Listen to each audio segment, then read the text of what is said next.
I remember first hearing her sing, a young girl from Cebu whose voice carried more than just notes. Johanna Morissette Amon, better known today as Morissette, was only 3 years old when she started singing. From karaoke contests in Minglanilla to joining Little Big Star Cebu, it was clear early on that she was born to perform. But even then, behind the applause and the trophies, there was always a quiet longing in her heart for something deeper. As she grew older, her gift took her further.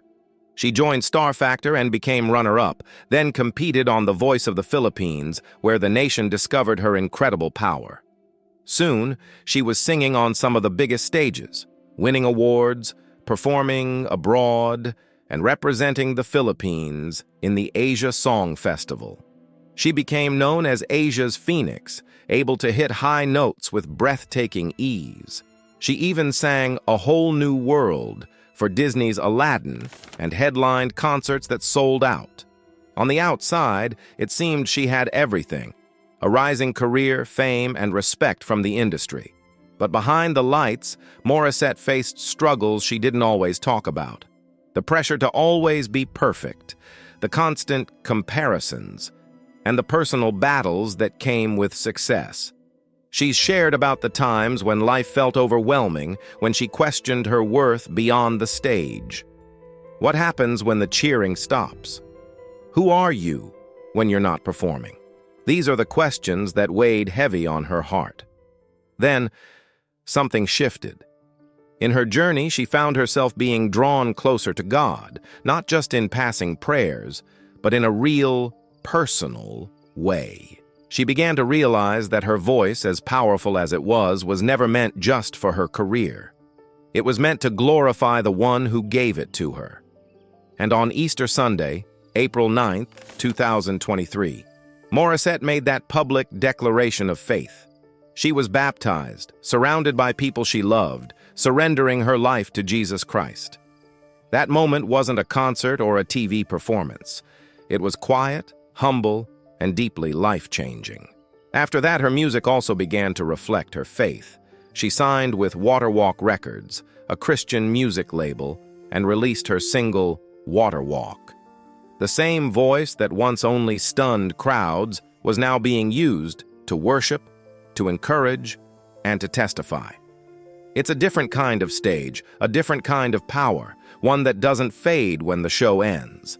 Morissette's story reminds us that even the most successful people still face emptiness without God. You can have fame, you can have fortune, but none of it can fill the heart the way Jesus does. Her testimony shows that renewal isn't about erasing your past, but about surrendering it and allowing God to write something new. It's about realizing that true identity doesn't come from titles like Asia's Phoenix, but from being a daughter of the King. And maybe that's where you are right now. Maybe you're carrying silent battles, wondering what your life is really for. Maybe you've achieved some dreams, but still feel an emptiness you can't explain. Morissette's story is proof that you don't have to stay there. The same God who met her in her questions is the same God who sees you today. He knows your struggles.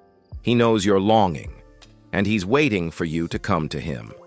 So take a moment, pause, breathe. If you've ever wondered if there's more to life than success, know that there is. That He offers peace when the world feels heavy, purpose when the path feels blurry, and love that doesn't depend on how well you perform.